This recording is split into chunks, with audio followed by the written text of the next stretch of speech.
Voilà, bonjour à tous et bienvenue sur cette première hypno-chronique qui aura pour thème le facteur critique. Alors, le facteur critique, c'est quoi? Est-ce que ça existe? Comment on le définit? Voilà, je vais pas vraiment m'étaler sur le sujet du terme. Pour moi, le facteur critique, ça pourrait s'appeler de mille façons. D'ailleurs, c'est discutable.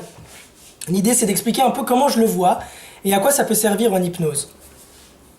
Euh, L'hypnose a beaucoup de définitions, hein. Une des définitions qu'on retrouve assez communément et qu'on entend partout, c'est l'état modifié de conscience.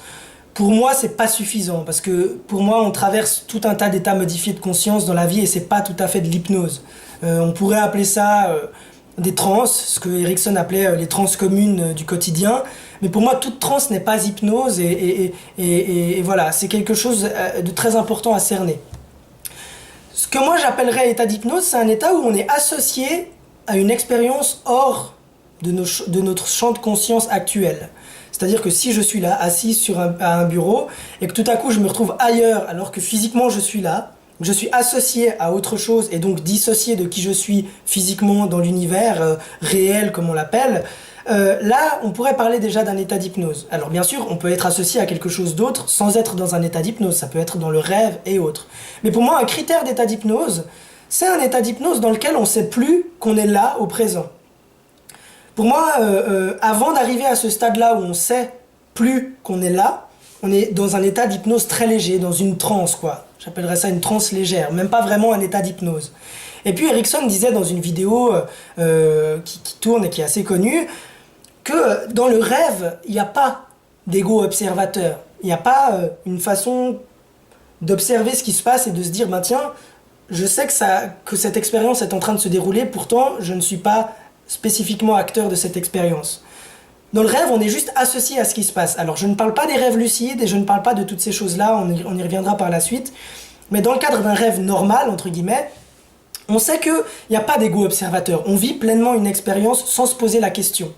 Qu'est-ce qui fait que dans un rêve, on n'a pas cet ego observateur et qui justifierait que dans le cadre de l'hypnose, on devrait avoir un ego observateur? Bon, c'est la question que pose Erickson. Si la personne n'est pas complètement associée à l'expérience qu'elle est en train de vivre dans l'hypnose, quelque part elle est encore ici, d'une certaine manière, et donc pas complètement là. Si elle n'est pas complètement là, elle n'est pas complètement dans un état d'hypnose. C'est ce que disait Erickson et je le trouve assez juste. Cette définition-là, ce commentaire-là, je le trouve assez juste.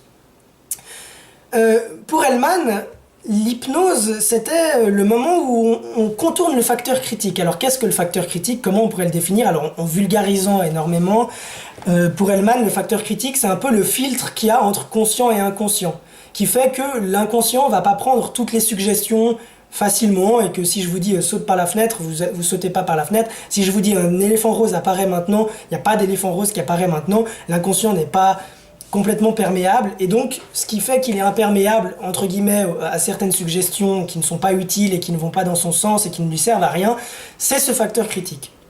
Pour Hellman, dès qu'on a contourné, bypassé ce facteur critique, on rentre dans un état d'hypnose, c'est-à-dire qu'il y a une espèce de rapprochement du coup entre inconscient et conscient. Et puis les deux peuvent travailler ensemble. Et du coup les deux se mélangent et puis le conscient rentre dans l'inconscient, entre guillemets, hein, bien sûr, c'est comme ça que je le décris. C'est pas exactement comme ça qu'il le décrit, mais pour moi, ce qu'il veut dire, c'est que le conscient se fond dans l'inconscient et puis tout ce qui commence à se passer dans l'état inconscient, de l'inconscient, j'entends, devient propre également au conscient. C'est-à-dire qu'il n'y a plus de distinction entre les deux. Et je pense vraiment que l'hypnose, c'est un état dans lequel il y a vraiment un espace de discussion, d'échange, de partage qui se recrée entre conscient et inconscient. Et ça, on l'apprend pas assez en formation. On apprend à faire une spirale sensorielle, par exemple, et j'en rigolais avec quelqu'un qui se reconnaîtra. Une spirale sensorielle, pour moi, bah, ouais, c'est intéressant. Ça utilise des mécanismes de l'hypnose, c'est-à-dire qu'on associe la personne à un autre endroit, à une autre expérience, un souvenir soit réel, soit imaginé, ou une situation imaginée. Et puis petit à petit, forcément, en l'associant ailleurs, on la dissocie d'ici, et puis on la fait rentrer dans un état d'hypnose d'une manière indirecte. Pas indirecte dans la formulation, mais quoique, certes aussi, mais indirect aussi, surtout dans la façon de créer un état. Mais est-ce qu'il y a vraiment besoin de faire une spirale dans laquelle on va parler des sens les uns après les autres, dans laquelle on va dire, voilà, on va faire 5 trucs visuels, 5 trucs auditifs, 5 trucs kinesthésiques, après 4 trucs visuels, 4 trucs auditifs, etc. Enfin, pour moi, c'est assez ridicule. Et si on parlait de ça à Ericsson, je suis persuadé qu'il rigolerait bien. D'ailleurs, ceux qui n'ont pas vu le documentaire d'Ericsson, dont le nom m'échappe, mais voilà, récent, dans lequel un peu plein de gens parlent de lui, Wizard of the Desert, je crois que ça s'appelle. Désolé pour ma prononciation, je vais pas me risquer à prendre trop l'accent anglais. Euh, Dans ce documentaire-là, il y a quelqu'un, je sais plus exactement qui c'est, qui dit qu'Ericsson c'était un peu comme un sorcier, un sage du village avec sa canne, et puis qui tapait sur la tête des gens chaque fois que quelqu'un pensait connaître une vérité sur l'hypnose. Chaque fois que quelqu'un avait une croyance ou une certitude ou une conviction sur l'hypnose, bam, un coup de canne. Juste pour dire, l'hypnose, on n'y connaît rien. Et on sait toujours pas ce que c'est. Et je pense que moi-même, je ne sais pas ce que c'est, et que Ericsson ne savait pas ce que c'était, et que Hellman ne savait pas ce que c'était. Et vous voyez que je parle beaucoup d'Ericsson et Hellman. Pour moi, c'est deux styles qui s'opposent vraiment, et même les personnages se sont opposés à un certain moment, voire critiqués l'un et l'autre entre eux. Et donc, c'est intéressant de prendre un peu des deux pour observer ça. Mais pour moi, l'idée de l'hypnose, c'est vraiment un moment où il n'y a plus de distinction entre l'expérience et celui qui la vit. Il n'y a plus d'ego observateur. Et toutes ces choses qu'on nous vend à longueur de temps, la profondeur de l'état d'hypnose n'a aucune importance, etc. Pour moi, ça n'a rien à faire là. La profondeur d'un état d'hypnose a de l'importance pour atteindre ses objectifs. Maintenant, c'est vrai que dans un état d'hypnose léger, on peut avoir exactement les mêmes changements que dans un état d'hypnose profond. Est-ce qu'ils vont être aussi durables, aussi efficaces et aussi rapides? Je ne sais pas. J'en doute un petit peu. Mais bien sûr que dans un état d'hypnose léger, on pourrait, en y travaillant, aller dans la même configuration et les mêmes changements et les mêmes modifications que dans un état d'hypnose plus profond. Mais pour moi, on a tout à y gagner d'aller dans un état d'hypnose plus profond. On a un accès direct à l'inconscient de la personne, et quand la personne est complètement associée à l'expérience et que tout ce qu'on lui dit et tout ce qu'on lui suggère devient réel instantanément, la personne s'associe complètement au changement qui prend place maintenant, et on peut déjà la faire futuriser sur quelque chose de très complexe, très vif, très vrai, très réel, très tangible, très tout ce qu'on veut, qui va vraiment lui permettre à la sortie de la séance d'être complètement plongé dans une nouvelle façon de voir les choses. Mais si on le fait dans un état d'hypnose plus léger, bah, les choses vont un peu résister. L'inconscient va être un peu modifié dans son travail par comment on pourrait dire, l'analyse et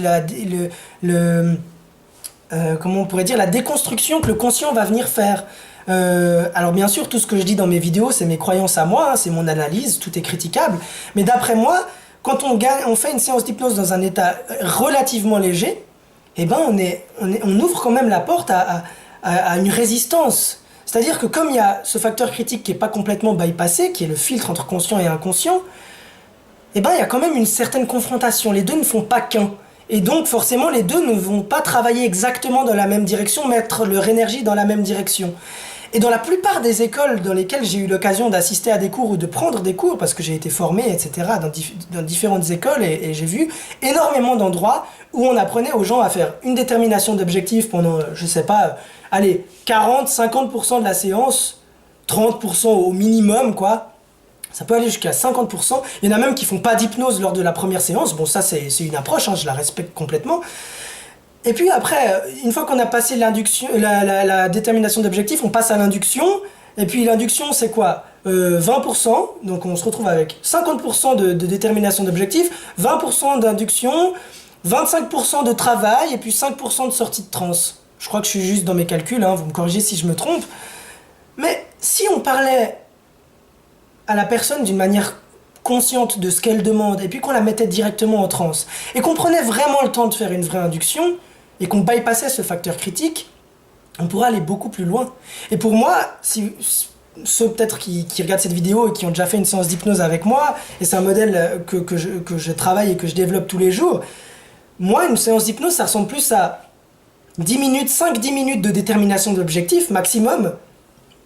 Allez, disons que ça fait 5-10% de la durée de la séance. Peut-être 15-20%, dépendant de si je fais une séance plus courte. Mais après, l'induction, c'est pour moi 60%, voire plus de la séance.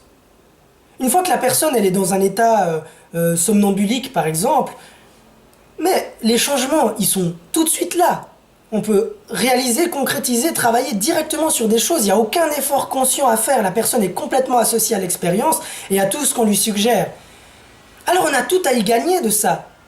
La personne, on lui parle consciemment, on fait une mini-déo, c'est juste pour savoir quelle est sa demande, on la met en transe. Et puis une fois qu'on est en transe, pourquoi on ne ferait pas la déo en transe? On peut obtenir tout ce qu'on veut en transe. En hypnose plus précisément.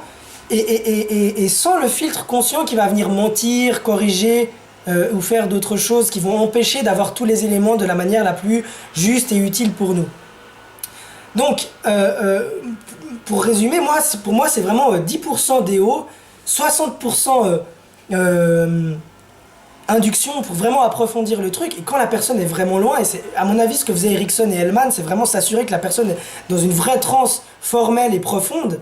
Là, on va travailler. Et le travail en lui-même, ça représentera, je sais pas, 20-25% de ma séance. Et puis après, ce sera 5% de sortie de transe, amnésie, suggestion post-hypnotique et autres. L'idée qui se cache là-dedans, c'est quoi? C'est qu'on a tout à y gagner de faire de l'hypnose. Pas de pratiquer l'hypnose, ou d'imaginer l'hypnose, ou d'aborder l'hypnose. Pour moi, on devrait faire de l'hypnose. Et puis faire de l'hypnose, c'est se focaliser d'abord sur l'hypnose. Parce que l'état d'hypnose réel, pour moi, c'est un vrai levier de changement en soi. Et cet état-là, il va vraiment apporter du changement en soi. C'est-à-dire que une fois qu'on va suggérer les choses, bien sûr, c'est pas l'état d'hypnose tout seul qui va faire du changement, quoique, c'est encore discutable parce qu'il y a déjà des choses qui vont se passer. Mais le fait d'avoir un vrai accès aux profondeurs de la personne, là où toutes ces symboliques, toutes ces valeurs, toutes ces croyances sont accessibles, malléables et utilisables et transformables, pour moi c'est là la véritable clé du succès. Et on n'aura plus besoin après de faire tout un pré-talk et tout un post-talk où on va expliquer à la personne que c'est pas très grave et que même si elle sentait des choses et qu'il va falloir voir et blablabla et blablabla. Il y a beaucoup de thérapeutes malheureusement qui se rassurent à la fin de chaque séance en disant ouais mais vous avez pas vraiment l'impression mais en fait vous étiez sous hypnose et vous verrez que ça va se passer quand même et etc. Et qui jouent sur l'effet placebo de la personne et puis sur leur force de conviction. Alors qu'en fait, s'ils travaillaient plus sur leur induction réelle et sur la mise en place d'un vrai état, ce serait intéressant. Donc tout ça, ce que je viens de faire là, c'est une digression. Donc je vais revenir très rapidement sur le facteur critique et comment je pense qu'on peut en utiliser le modèle hellmanien pour installer un vrai état d'hypnose intéressant. Pour moi, le facteur critique se bypasse par la croyance et la facilité à imaginer l'impossible. Je m'explique. Si je croise quelqu'un dans la rue maintenant et que je lui dis « Derrière vous, il y a un éléphant rose », la personne va dire « Oui, oui, c'est ça, blablabla, ha ha ha » et se tailler et me prendre pour un fou. Ce qui est tout à fait logique. La personne, elle sait que c'est pas vrai. Consciemment, inconsciemment, bon, il n'y a rien qui fait que... Bon. Qu'est-ce qui fait que sous hypnose, la personne va réaliser, si je lui dis « Derrière vous, maintenant, quand vous allez vous retourner, il y aura un éléphant rose », si elle est dans un état somnambulique, a priori, elle se retourne, elle voit un éléphant rose. Bon. Qu'est-ce qui fait que c'est différent? Pour moi, c'est très simple. C'est la faculté à replonger dans un jeu.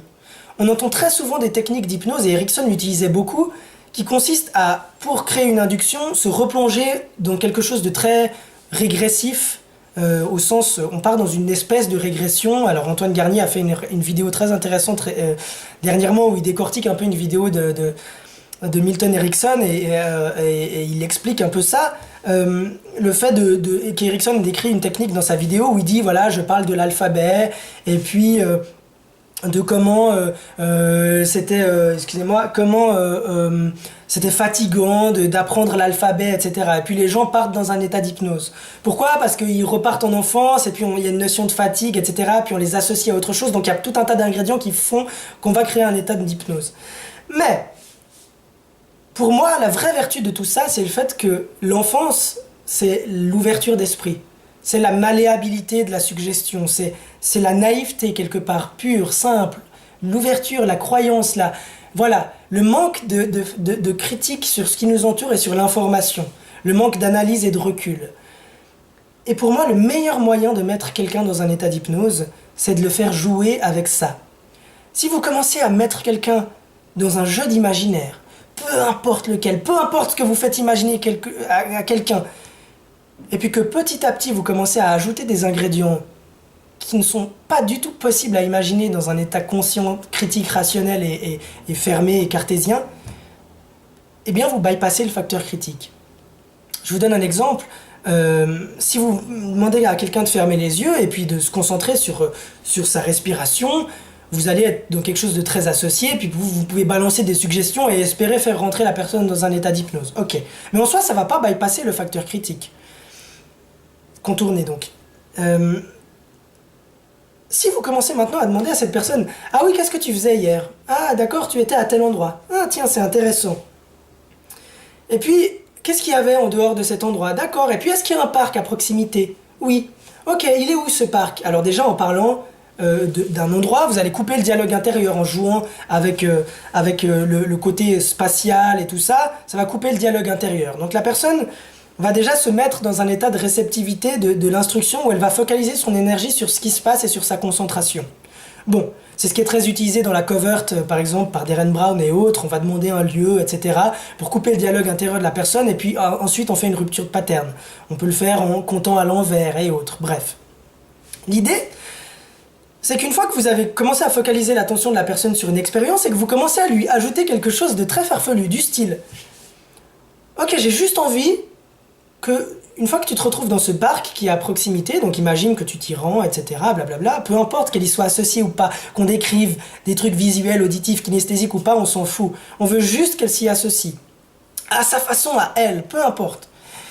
Et puis que petit à petit, on lui dit, ben voilà, maintenant t'es assis sur ce banc, regarde en l'air, j'aimerais que t'imagines que tu regardes les nuages.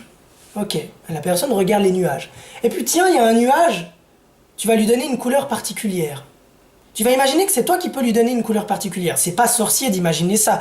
Quelqu'un qui vient dans une séance d'hypnose, et là je reprends un peu ce que disait Laurent Bertin dans un de ses podcasts où il parle de la suggestion. Quelqu'un qui vient dans une séance d'hypnose, a priori, il est déjà d'accord de respecter certaines règles et d'obéir un minimum à ça. Si vous lui faites sortir un peu de son schéma de réflexion traditionnel, en lui disant, voilà, imagine que ce nuage, tu vas lui donner une forme et une couleur. Que la personne imagine un nuage rose, en forme de bonbon. Elle a déjà, quelque part, accepté l'idée que quelque chose de pas très rationnel peut commencer à se passer. Alors au début, c'est très conscient. La personne se dit, je modifie ce nuage, il va ressembler, etc. Et puis petit à petit, l'inconscient va commencer à rentrer dans le jeu. La créativité va commencer à grandir, et puis on peut aller plus loin. Tiens, maintenant tu vas imaginer une belle plante qui pousse devant toi. Et puis, en allant toujours pousser plus loin par le jeu, l'imaginaire, l'influence de l'acteur qui était originellement observateur, mais qui devient petit à petit acteur sur l'expérience, il va commencer à s'associer non seulement à une expérience autre que ce qu'il vit là, donc ça reprend un peu ce que dit Erickson, dissociation, hypnose, c'est une dissociation et une association à quelque chose d'autre, mais en plus ça travaille beaucoup sur le modèle d'Hellman aussi, parce que petit à petit vous allez commencer à faire passer à l'inconscient et au conscient l'acceptation que des choses pas normales puissent se passer. Et puis après, vous pouvez commencer, pourquoi pas, à partir sur un truc plus farfelu. J'ai juste éteint mon téléphone, hein, je m'excuse, vous verrez que c'est lors de ces vidéos, je fais des trucs assez de manière très simple et sans prise de tête, donc si mon téléphone sonne, voilà, hein, je le coupe. Donc, est-ce que vous vous souvenez de ce que je parlais juste avant ? Je viens de faire une rupture de pattern, je parlais de quoi déjà ? Je vous ai eu, non, je plaisante. Tout ça pour dire que ça reprend un peu le modèle hellmanien, donc pour ceux qui avaient vraiment oublié, hein, je reprends et vous rattrapez le fil. Ça prend en parallèle la dissociation de quelqu'un qui va s'associer à une nouvelle expérience en tant d'acteur et protagoniste et non observateur comme on entend trop souvent. Et puis en plus on va amener ce bypassement, c'est moche comme mot, c'est un anglicisme, franglicisme, ce contournement du facteur critique qui va amener un vrai état d'hypnose. Et en utilisant les deux approches, au final, qui sont très communes et qui ont plein de points communs, on va pouvoir déjà commencer à créer un état d'hypnose profond et très intéressant.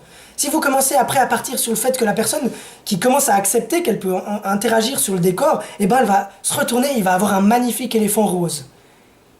Si vous avez bien amené le truc, et que vous avez joué avec ça, et que la personne a oublié, qu'elle est un peu retombée en enfance, et qu'elle s'est dit, voilà, je m'en fous, je laisse venir les choses, je suis prêt à jouer le jeu, et qu'elle se retourne dans son rêve, entre guillemets, dans sa rêverie, dans son imaginaire, et qu'elle voit un éléphant rose, et ben vous n'allez pas avoir besoin de beaucoup de temps avant qu'elle commence à complètement oublier qu'elle est là assise sur une chaise. Parce que dès que la fantaisie va prendre le dessus, la réalité n'a plus aucun impact sur elle. Il n'y a plus d'observation à faire sur l'expérience, mais au contraire, il y a juste à vivre une expérience. Donc, l'idée du facteur critique, et je le développerai dans une autre vidéo, d'une manière plus précise sur ma méthode, mais on oublie trop souvent le facteur critique. Faites oublier aux gens qu'ils sont là. Amenez-les dans un monde de fantaisie. Pas forcément où il y a des lutins, des elfes et des trucs, mais commencez à leur faire des choses en imagination impossibles à faire. On entend trop souvent des techniques d'hypnose où on va juste jouer sur les sens et sur des choses que les gens expérimentent tous les jours. Alors c'est très intéressant pour les associer à quelque chose ou à un souvenir. Mais c'est pas assez farfelu, c'est pas assez magique. Et l'hypnose, c'est un peu de la magie, c'est un peu sortir de tout ça, c'est un peu s'ouvrir à des pensées un peu farfelues, un peu créatives, un peu irrationnelles. Et si vous arrivez à amener ces gens dans le pays des merveilles, entre guillemets, et à leur faire oublier qu'on est dans un monde où il y a des règles, des lois de la physique, des maths, des choses impossibles et possibles, et qui s'identifient petit à petit à un monde où ils ont le pouvoir de faire tout ce qu'ils veulent, vous serez vraiment dans la première étape d'un vrai état d'hypnose.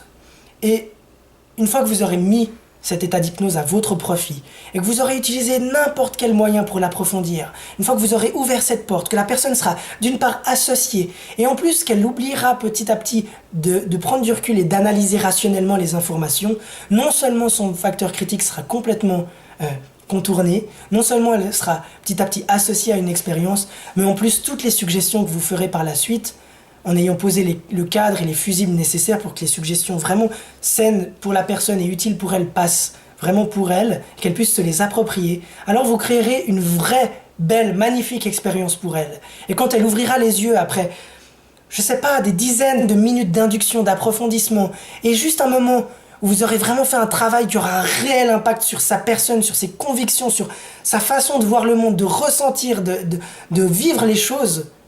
Quand vous sortirez cette personne-là d'un état d'hypnose, non seulement elle sortira d'un voyage incroyable, mais en plus, vous n'aurez pas besoin de vous justifier. L'effet placebo, il viendra tout seul accentuer l'effet de la thérapie.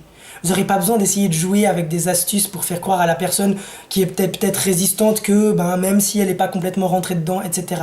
Pour moi, ça n'existe pas, les résistances. Si vous prenez le temps de faire jouer les gens, de les sortir de leur schéma de pensée habituel, plus aucun patient ne vous résistera.